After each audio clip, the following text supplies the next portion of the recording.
الحمد لله نحمده ونستعينه ونستغفره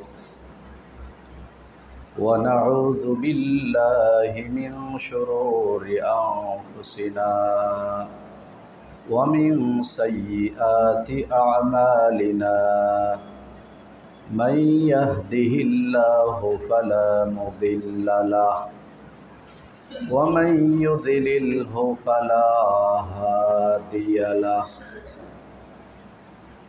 ونشهد أن سيدنا وسندنا وحبيبنا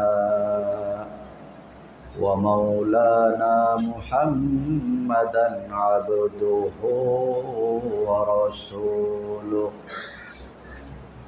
الذي أرسله الله إلى كافة الناس بشيرا ونذيرا وداعيا إلى الله بإذنه وسراجا منيرا أما بعد فقد قال الله تبارك وتعالى في كلامه المجيد وفرقانه الحميد أعوذ بالله من الشيطان الرجيم بسم الله الرحمن الرحيم لن ينال الله لحومها ولا دماؤها ولكن يناله التقوى منكم كذلك سخرها لكم لتكبروا الله على ما هداكم وبشر المحسنين وقال رسول الله صلى الله عليه وسلم ما عمل ابن آدم من عمل يوم النحر أحب إلى الله من إهراق الدم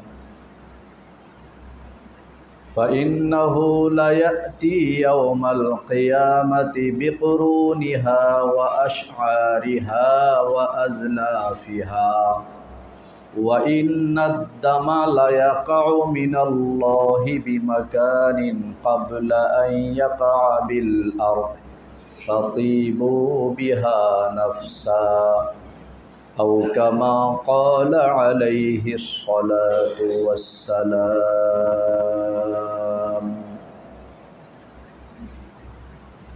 محترم হাজরিন সর্বপ্রথম আমরা সকলে যে আল্লাহ রাব্বুল আলামিনের আলিশান দরবারে শুকর আদায় করব যে আল্লাহ পাক আমাদের সকলকে জিলহজ মাসের মতো অত্যন্ত বরকতপূর্ণ মাসে জুমার নামাজ আদায় করার জন্য সারা পৃথিবীর মধ্যে আল্লাহ রাব্বুল আলামিনের নিকটে সর্বশ্রেষ্ঠ স্থান আল্লাহ পাকের ঘর মসজিদে সময় মতো উপস্থিত হয়ে কোরআন সুন্নাহর কিছু আলোচনা করা এবং শোনার তৌফিক দান করছেন সেই জন্য দিল থেকে মোহাব্বতের সাথে আল্লাহ রাব্বুল আলামিনের শুকর আদায় করি আলহামদুলিল্লাহ।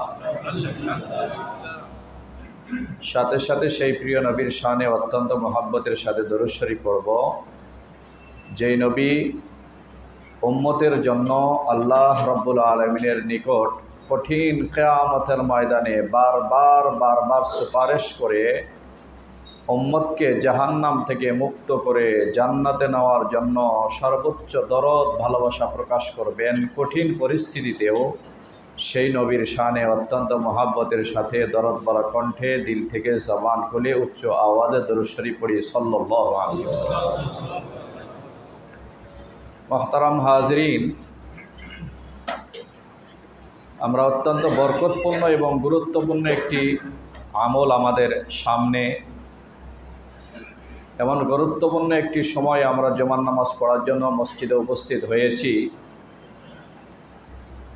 বিশেষ করে ইসলামের যেই 5টি জিনিসের উপরে ভিত্তি, তার মধ্যে একটি হলো হজ। এই হজের মতো গুরুত্বপূর্ণ আমল চলছে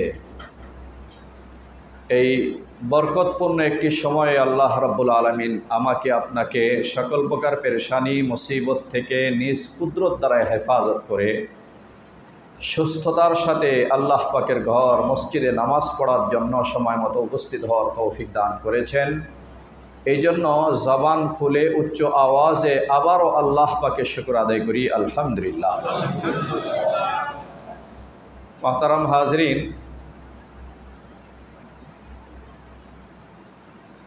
সোমবার পবিত্র ঈদুল আজহার দিন। আল্লাহ পাক যাদেরকে তৌফিক দান করেছেন তারা একমাত্র আল্লাহ রব্বুল আলমিনের সন্তুষ্টির উদ্দেশ্যে কোরবানি করবেন।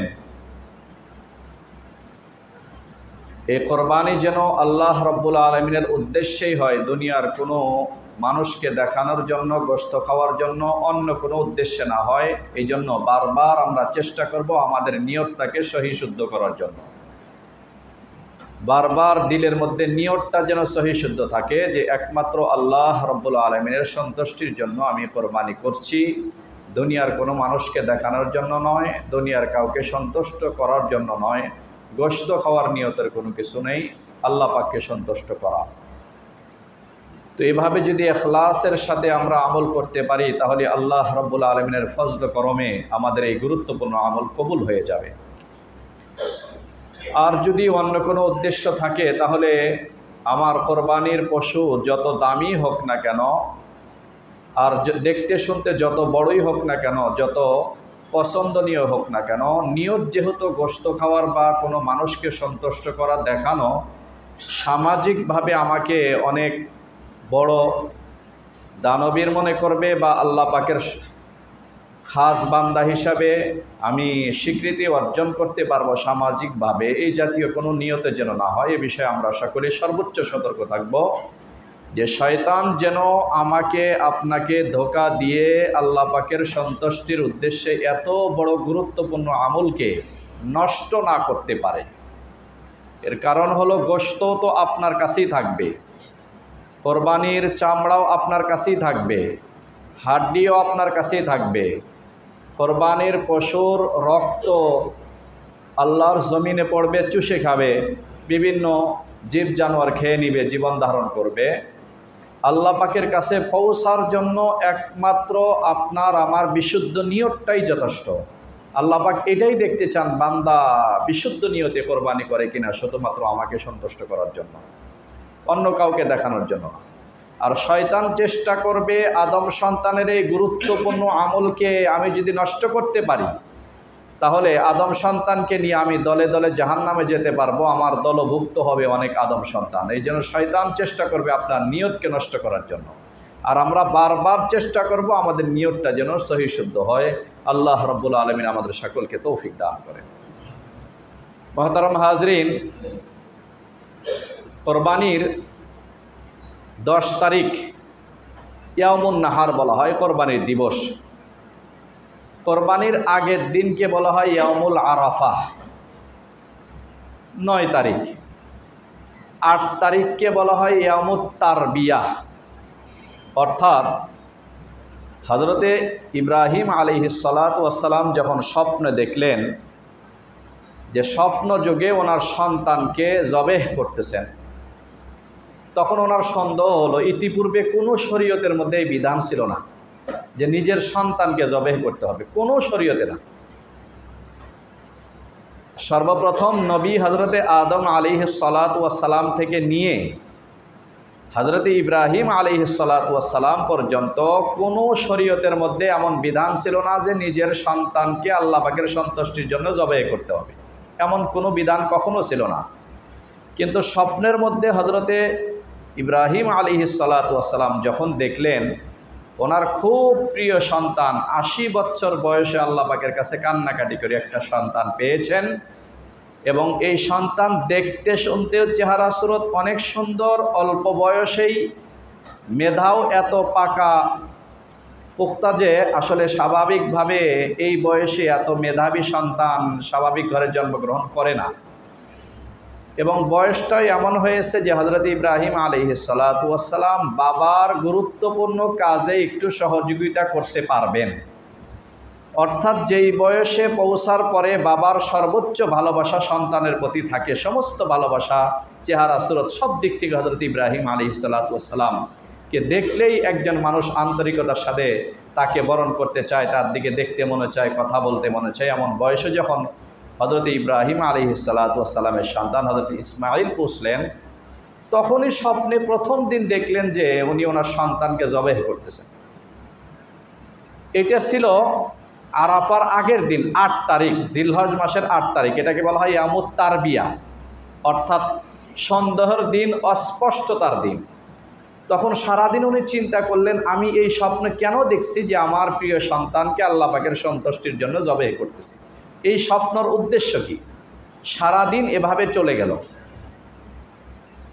৯ তারিখ অর্থাৎ আরাফার দিবসে উনি বিষয়টি স্পষ্ট হলেন যে এই স্বপ্ন যুগে আমাকে যা দেখানো হয়েছে গতকাল, আজকেও দেখানো হলো, নিঃসন্দেহে এই স্বপ্ন আল্লাহ পাকের পক্ষ থেকে একটা নির্দেশ যে আমার সন্তানকে আল্লাহ পাকের সন্তুষ্টির জন্য কোরবানি করতে বলছেন, নির্দেশ, অতএব আমাকে কোরবানি করতে হবে।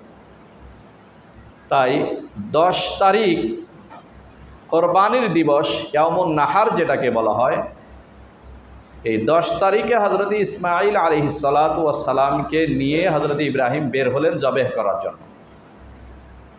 ছুরিটাও খুব প্রস্তুত করেছেন সন্তানকে জবেহ করার জন্য, কিন্তু সন্তানের চেহারা আর বাবার চেহারা মুখামুখি হওয়াতে নিজের সন্তানকে জবেহ করা বাবার জন্য খুব কষ্টকর হতেছিল। ছুরিও যেন চলতেছে না, বারবার চেষ্টা করা সত্ত্বেও কাটে না। তখন সন্তানের পরামর্শই উনি একটু চেহারা যেন অন্যদিকে হয়ে থাকে, হযরত ইসমাঈলের চেহারা একটু ওদিকে ঘুরায় শোয়াইলেন এবং চেষ্টা করতেছেন।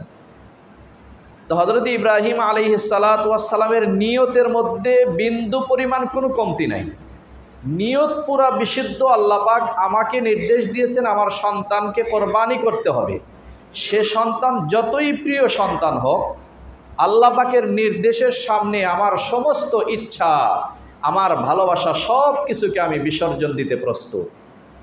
এভাবে হযরত ইব্রাহিম আলাইহিস সালাতু ওয়াস সালাম ছুরি চালাইতেছিলেন। উনি সব প্রস্তুতি সম্পন্ন করেছেন, দিলের নিয়তটাও বিশুদ্ধ। আল্লাহ পাক জানেন ইব্রাহিমের নিয়ত সন্তানকে জবেহ করা।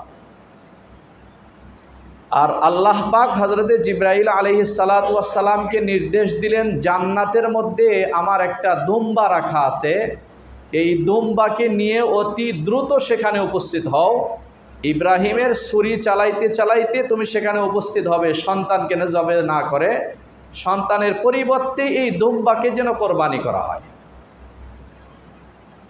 তো তফসিরের কিতাবে লেখা, হযরত ইব্রাহিম আলাইহিস সালাতু ওয়াস সালাম ছুরি চালাইতেছেন, জিবরাইল আলাইহিস সালাতু ওয়াস সালাম জান্নাত থেকে সেই দুম্বাটা নিয়ে বের হলেন, যেখানে জবেহ করা হয় মিনা, সেখানে জবেহ করার জন্য উনি বারবার ছুরি চালাইতেছিলেন।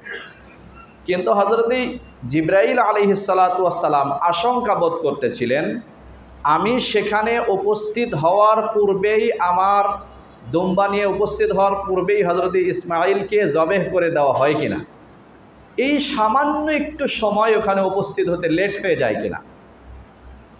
আল্লাহ পাকের তো নির্দেশ যে ছুরি কোনো সময় কাটবে না, সে চেষ্টা করতেছে, হযরত ইব্রাহিম আলাইহিস সালাতু ওয়াস সালাম চেষ্টা করছেন, কিন্তু আল্লাহ পাকের নির্দেশ হলো ছুরির প্রতি এটা কাটবে না। কিন্তু ওনার চেষ্টা, উনি তো আর এটা জানেন না, এটা তো গোপনীয় নির্দেশ ছুরির প্রতি, উনি চেষ্টা করতেছেন। তখন হযরত জিবরাইল আলাইহিস সালাতু ওয়াস সালাম জান্নাত থেকে সেই দুম্বা নিয়ে আসতেছিলেন, আর উনি যখন ভয় পাইতেছিলেন আমার আসার পূর্বেই কি সেখানে কোরবানি হয়ে যায় কিনা হযরত ইসমাঈল, এই ভয়ে উনি উচ্চ আওয়াজে বলছেন, লা ইলাহা ইল্লাল্লাহু আল্লাহু আকবার। এই আওয়াজ জিবরাইল আলাইহিস সালাতু ওয়াস সালামের সারা দুনিয়াতে ছড়িয়ে পড়ল। এই আওয়াজ হযরত ইব্রাহিম আলাইহিস সালাতু ওয়াস সালামের কানে যখন আসলো, তখন আল্লাহু আকবার, আল্লাহু আকবার, লা ইলাহা ইল্লাল্লাহু আল্লাহু আকবার, এই পর্যন্ত উনি বললেন।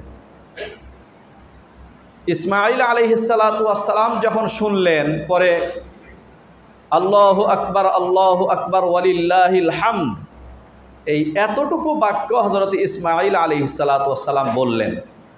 এভাবে হযরতে জিবরাইল আলাইহিস সালাতু ওয়াস সালাম কিছু বললেন, আর দ্বিতীয় অংশ বললেন হযরতে ইব্রাহিম আলাইহিস সালাতু ওয়াস সালাম, তৃতীয় অংশ বললেন হযরতে ইসমাঈল আলাইহিস সালাতু ওয়াস সালাম। এই হলো তাকবীরে তাশরিক, যেই তাকবীর আমরা স্বাভাবিকভাবে পড়ে থাকি। কিন্তু এটা কোনো বিশুদ্ধ হাদিসের মাধ্যমে প্রমাণ নাই, এটা হলো তারিখ এবং ইতিহাস হিসাবে এটা প্রমাণিত, হাদিস হিসাবে প্রমাণিত নয়। এটাকে বলা হয় তাকবীরে তাশরিক। এরপরে এই দুম্বাকে সেখানে জবেহ করে দেওয়া হলো। এই দুম্বার শুধু মাথাটা অনেক দিন পর্যন্ত তফসিরের কিতাবে লেখা বাইতুল্লাহর ভিতর সংরক্ষিত ছিল, আর বাকি দুম্বার গোশত টোস্ত সেখানে পড়া ছিল। আকালাত হুসিবা ওয়াত তুয়ুর, আকাশের বিভিন্ন পাখি এবং জঙ্গলের বিভিন্ন হিংস্র জীব জানোয়ার এগুলিকে খেয়ে শেষ করে দিয়েছে। এভাবে হলো তাকবীরে তাশরিকের সূচনা হলো। এই জন্য 9 তারিখ অর্থাৎ আমাদের সোমবারে যখন ঈদ হবে, তাহলে রবিবার ফজরের নামাজের পর থেকে নিয়ে 13 তারিখ অর্থাৎ সোম মঙ্গল বুধ, তাহলে 10, 11, 12, 13 সোম মঙ্গল বুধ বৃহস্পতিবার আসর পর্যন্ত, রবিবার ফজর থেকে নিয়ে বৃহস্পতিবার আসর পর্যন্ত 23 ওয়াক্ত নামাজের পরে ফরজ নামাজ শুধু নারী পুরুষ নির্বিশেষে সকলেই একবার তাকবীরে তাশরিক পড়া ওয়াজিব। তাহলে রবিবার ফজর থেকে তাকবীরে তাশরিক শুরু হবে, বৃহস্পতিবার আসরের নামাজ পর্যন্ত এই তাকবীরে তাশরিক চলবে। উচ্চ আওয়াজে একবার নারী পুরুষ সবাই বলবে, শুধু নারীর ক্ষেত্রে এতটুকু ব্যবধান যে মহিলারা নিম্ন স্বরে বলবে, উচ্চ আওয়াজে বলবে না। তাই এই মাসআলা বাড়ির মহিলা যারা আছে তাদেরকে শোনানোর দায়িত্ব আপনাদের, আপনারা তাদেরকে শুনিয়ে দিবেন যে রবিবার ফজর থেকে নিয়ে বৃহস্পতিবার আসর পর্যন্ত 23 ওয়াক্ত নামাজের পর প্রতি ফরজ নামাজের পর একবার করে উচ্চ আওয়াজে পড়বে। যারা পুরুষ আর মহিলা আছে তারা নিম্ন স্বরে পড়বে, এটা পড়া ওয়াজিব। আমরা স্বাভাবিকভাবে 3 বার পড়ে থাকি, একবার পড়া হলো ওয়াজিব। 3 বার যদি পড়ি তাহলে এটা হলো জায়েজ। আমি কেউ পড়লে পড়তে পারি, না পড়লে না পড়তে পারি, কিন্তু যদি আমি কোনো জায়েজকে জরুরি মনে করি, ফরজ ওয়াজিব মনে করি, অর্থাৎ 3 বারই পড়তে হবে, তাহলে এটা বরং আরও গুনার কাজ হবে। এই জন্য স্বাভাবিকভাবে একবার পড়ার নিয়ম। যদি আপনি 3 বার পড়তে চান পড়তে পারেন, কিন্তু এমন জরুরি না যে আমি কোনো সময় 3 বারের কম পড়ব না এবং কেউ 3 বারের কম পড়লে তাকে সমালোচনা করব, এই সুযোগটা নেই। শরীয়তে যে জিনিসটার যতটুকু গুরুত্ব শরীয়তে দিয়েছে আমাকে আপনাকে অতটুকু গুরুত্ব দিতে হবে। কমানোরও সুযোগ নেই, বাড়ানোরও সুযোগ নেই। কমাইলেও এটা বাড়াবাড়ি নিজের পক্ষ থেকে হবে, আর বাড়াইলেও আমার পক্ষ থেকে বাড়াবাড়ি হবে। এই জন্য একবার ফরজ নামাজের পর।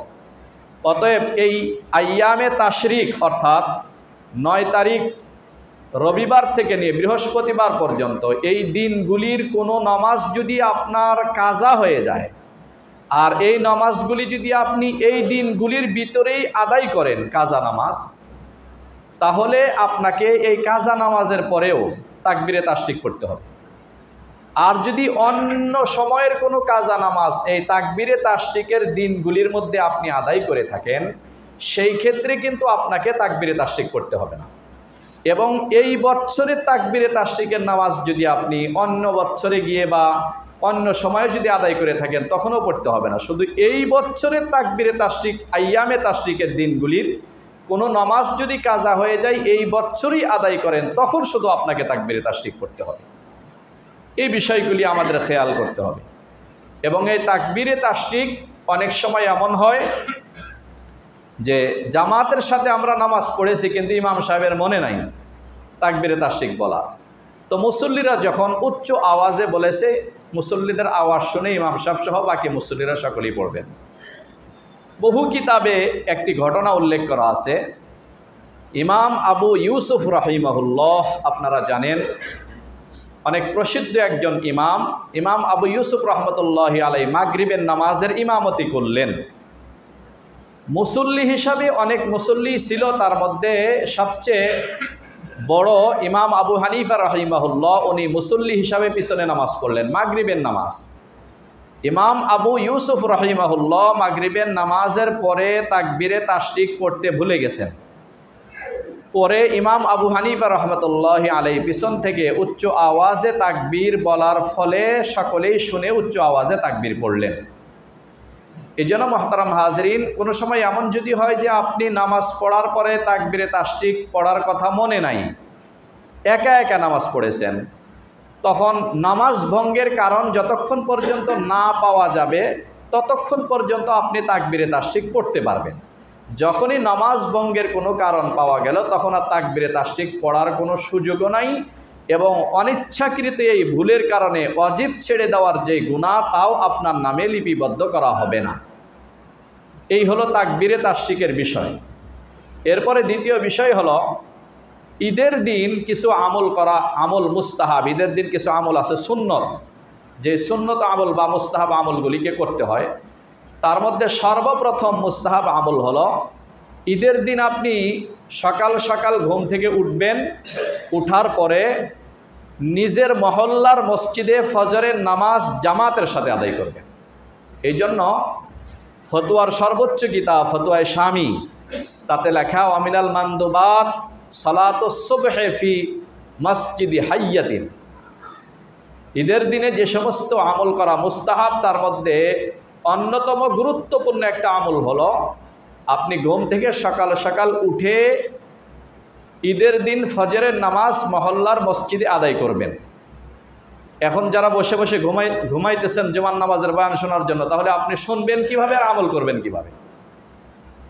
এই জন্য মেহরবানি করে সকলে একটু মনোযোগ সহকারে শুনবেন। ঈদের দিন সকালে ঘুম থেকে এমন সময় উঠবেন যে ফজরের নামাজ জামাতের সাথে যেন মসজিদে আদায় করতে পারেন। এরপরে যারা কোরবানি করবেন তাদের জন্য বিশেষ একটু আমল আছে, এটা পরে। ঈদের দিন নামাজে আসার পূর্বে মুস্তাহাব হলো গোসল করে ঈদের নামাজের জন্য আসবেন, গোসল করে, এবং আপনার কাপড়গুলির মধ্যে সর্বোত্তম যে কাপড় আছে এটাকে আপনি পরবেন। নতুন কাপড় হওয়া জরুরি না, কারণ অনেকেই এমন আছেন যে নতুন কাপড় আপনারা কিনতে পারবেন না, অনেকেই এমন আছেন, স্বাভাবিক। এই জন্য কিতাবে মাসআলা এভাবে লেখা আছে যে নতুনও হলে হতে পারে অথবা পুরাতন কাপড় হলেও যেটা সুন্দর পরিষ্কার পরিচ্ছন্ন এমন কাপড় পরিধান করে আতর ব্যবহার করবেন, মেসওয়াক করবেন। এরপরে উচ্চ আওয়াজে তাকবীর পড়তে পড়তে মাঠের দিকে আসবেন। চেষ্টা করবেন একদম সফে আউয়ালে প্রথম কাতারে বসার জন্য। এই বিষয়টা আর বলতে বলতে আপনাদের সামনে অনেকবার বলা হয়েছে, কিন্তু আসলে কোনো প্রকার পরিবর্তন দেখা যায় না। কত মুসল্লিকে দেখি সামনের 3 কাতার খালি রেখে ওই তৃতীয় কাতারে সারা জিন্দেগি তৃতীয় কাতারেই বসে, সামনে কাতারে আসে না। আর একজন সামনে যাবে, উনি সামনে নামাজ পড়তেছেন, ওই ভয়ে আর একজন যায় না।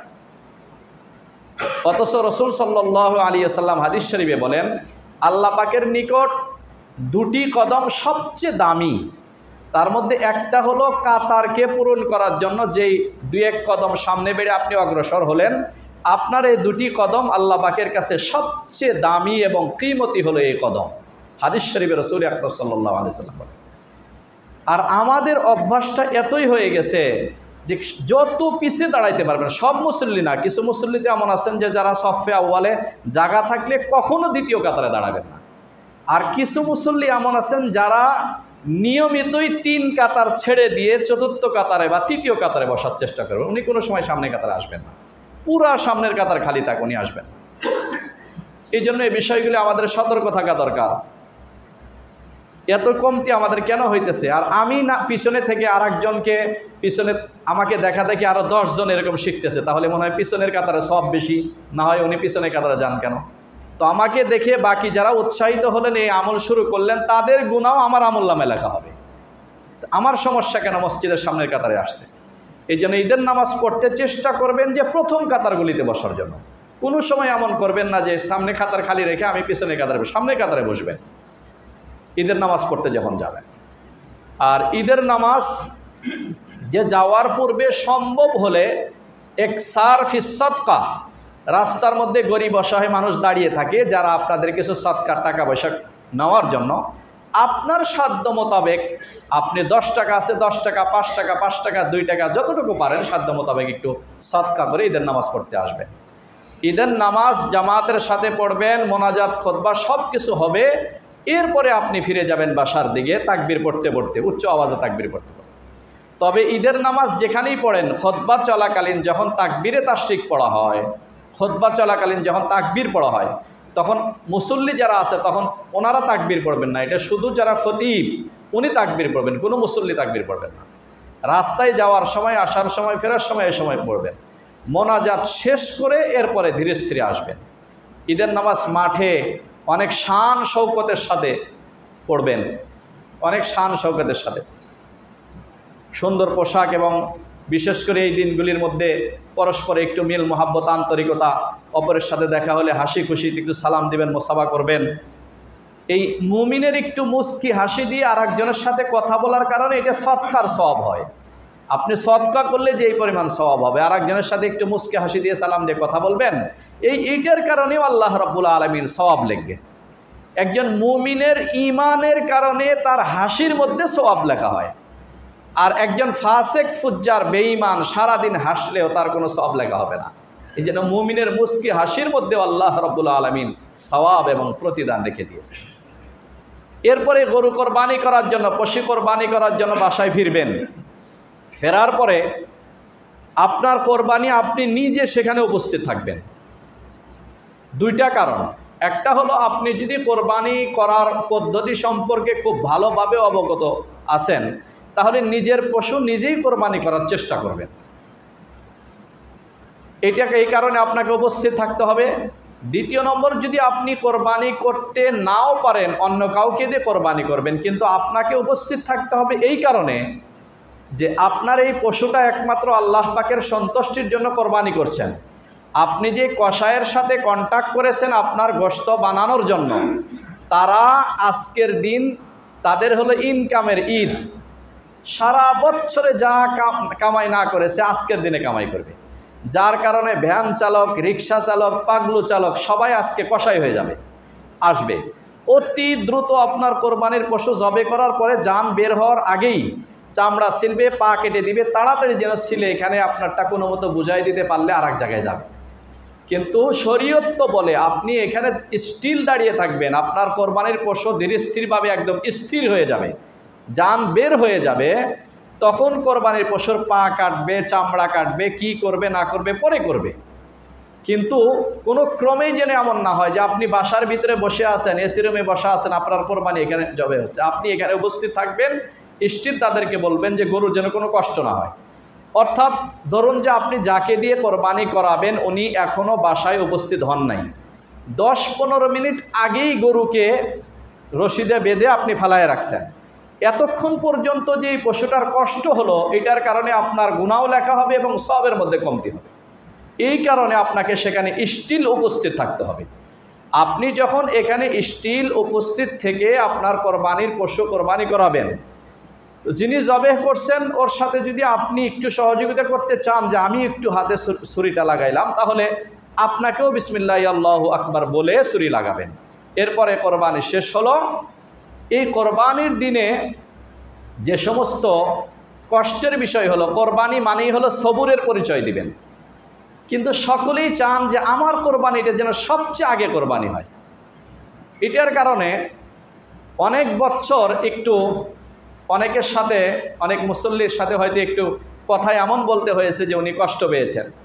কারণ আমি এখানে মুসল্লি নামাজ পড়েন, আপনারা ধরেন 600 থেকে 700 মুসল্লি নামাজ পড়েন, তো 700 মুসল্লির ইমাম সাহেব তো আমি একা। আপনারা যদি সকলেই চান যে হুজুর আমার গরুটা আগে কোরবানি করবেন, আমার পশুটা আগে কোরবানি করবেন, এটা কোনো সময় সম্ভব হবে না।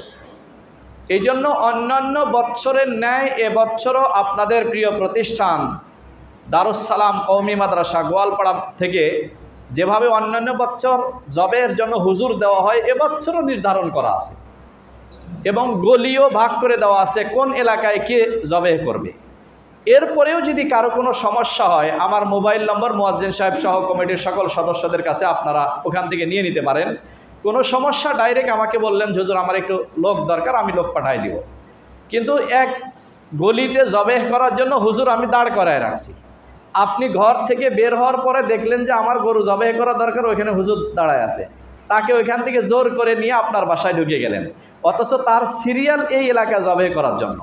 এখন ছাত্র মানুষ আপনাকে কিছু বলতেও পারে না, আপনি জোর করে তাকে বাসায় নিয়ে গেলেন, তখন এই এলাকার সমস্ত মানুষ অপেক্ষা করতেছে হুজুর জবে করার জন্য, হুজুর দিবেন বললেন, হুজুর কই। কিন্তু এই আপনার একটু ধৈর্যের কমতির কারণে আপনি এখান থেকে নিয়ে গেলেন, ওই এলাকার সব জায়গায় কোরবানি বিশৃঙ্খলা লাগলো।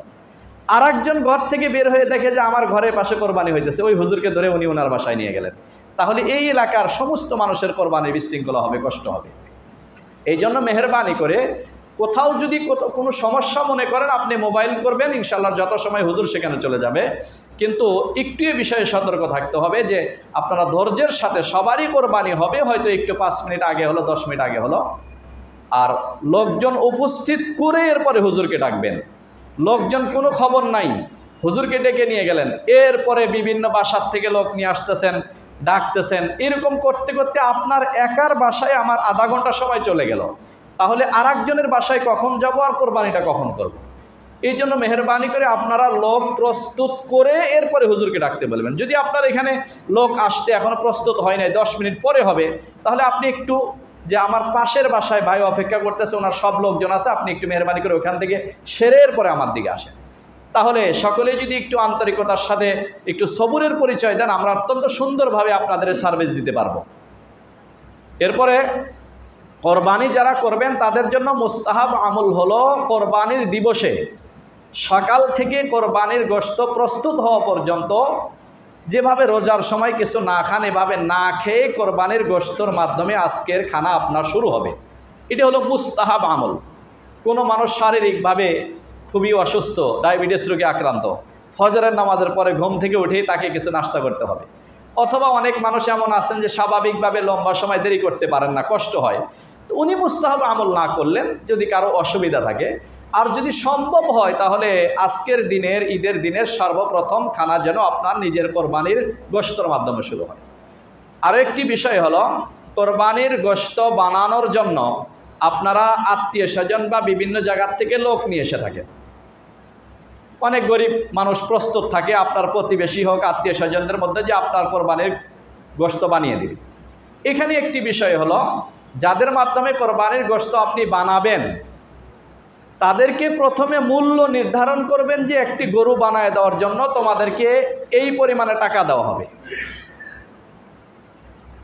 এরপরে আপনি তাকে গোশত দিবেন না না দিবেন সেটা আপনার ব্যক্তিগত ব্যাপার, কিন্তু তার সাথে চুক্তি করবেন যে তোমরা 3 জন মানুষ আসবে, 200 করে টাকা দিব আর হাফ কেজি করে গোশত দিব। তাহলে এই গোশতটা হলো বিনিময় হিসাবে দেওয়া হলো। কোরবানির গোশত বিক্রি করাও জায়েজ নাই, কাউকে বিনিময় হিসাবে দেওয়া জায়েজ নাই। অনুরূপভাবে আপনার অধীনে কোনো কর্মচারী আপনার ব্যবসা প্রতিষ্ঠানে যদি থাকে, যাকে আপনি নির্ধারণ করেছেন যে তোমার বেতন হলো 15,000 টাকা আর সারা বছর তুমি আমার এখানে খানা খাবে, অর্থাৎ আপনার সাথে চুক্তি হলো আপনার বেতন হিসাবে তার বেতনও দিবেন এবং সারা বছর খানাও খাওয়াবেন। এই কর্মচারী কোরবানির দিবসে যে আপনার বাসায় খানা খাবে, এটাও বিনিময় হিসাবে হয়ে যায় বলে ওলামা ইকরাম কিতাবে লেখেন। এই জন্য এই দিন খানার জন্য আপনি প্রয়োজনে তাকে 200 টাকা দিয়ে দিবেন, যে খানার যে চুক্তি তোমার সাথে ছিল আজকের দিবসেও সারা বছর এই দিনের জন্য 200 টাকা তোমাকে দিয়ে দিলাম, আর আজকে আমার বাসায় খানা খাওয়াইলাম, এটা হলো দাওয়াত, মেহমান খাওয়াইলাম তোমাকে। এই বিষয়গুলি আমাদের খেয়াল করতে হবে। কসাইয়ের সাথে আপনি চুক্তি করবেন যে আমার এই কোরবানির পশু সব কিছু বানিয়ে দিবা, তোমাকে 2000 টাকা দিব, সাথে চামড়াটাও দিব। এটা আপত্তি, কারণ এটা হলো আপনার মূল্য হিসাবে হয়ে গেল, এটাকে বিক্রি করার অনুমতি নাই। এই কোরবানির চামড়া স্বাভাবিকভাবে জাকাত যারা খাইতে পারবে তাদেরকে আপনি দিয়ে দিতে পারবেন। যেভাবে অন্যান্য বছর দারুস সালাম কওমি মাদ্রাসার পক্ষ থেকে আমরা আপনাদের কাছে যাই, এবছর ইনশাল্লাহ আমরা যাব। যারা আপনারা ফ্রি দিবেন, যদি কারো টাকা পয়সার প্রয়োজন হয় সেটা আলোচনা করে নিয়ে দেখা যাবে। বাকি কসাইকে আপনি মূল্য হিসাবে এটা দিতে পারবেন না, আপনি প্রয়োজনে বিক্রি করতে পারবেন যে কারো কাছে, কিন্তু মূল্য হিসাবে, পারিশ্রমিক হিসাবে দিতে পারবেন না। এই বিষয়গুলি আমাদের খেয়াল করতে হবে। আর কোরবানির গোশত 3 ভাগে ভাগ করতে হবে। মুস্তাহাব, নিজের জন্য রাখা, আত্মীয় স্বজনকে দেওয়া আর গরিব অসহায় মানুষকে দেওয়া, এটি হলো মুস্তাহাব। অর্থাৎ যদি করতে পারেন ভালো, না করতে পারলে গুনার কোনো কিছু নেই। কেউ যদি এমন হয়ে থাকেন যে আপনার ফ্যামিলির সদস্য অনেক বেশি, এমন একটা গরু আপনার একাই লাগবে, সেই ক্ষেত্রে আপনার কাজ হলো আপনি এই গুরুত্বপূর্ণ কথাগুলি বলে আমাকে শেষ করতে হবে। সেই ক্ষেত্রে আপনার কাজ হলো কোরবানির গোশত তকসিম করে আপনি আপনার আত্মীয় স্বজনকে যদি আপনি না দিতে পারেন, আমার পুরাটাই লাগবে, আপনার জন্য মোস্তাহাব আপনি নিজেই রেখে দেন। তবে এতটুকু আপনাকে খেয়াল করতে হবে যে আপনার একান্ত আত্মীয় স্বজন যারা আছে তাদের ভিতরে, এবং বিশেষ করে প্রতিবেশী যারা আছে, যারা কোরবানি করতে পারেন না, এই আপনার আত্মীয় পরিচয় দেওয়া এবং প্রতিবেশীর পরিচয় দেওয়ার উপযুক্ত সময়ই হলো এইটা। আপনি গোশত নিয়ে তার বাসার সামনে উপস্থিত হয়ে তাকে দিয়ে আসবেন সম্মানের সাথে। বলবেন না যে আপনি আমার বাসায় আসেন, আপনার জন্য একটু গোশত রাখছেন।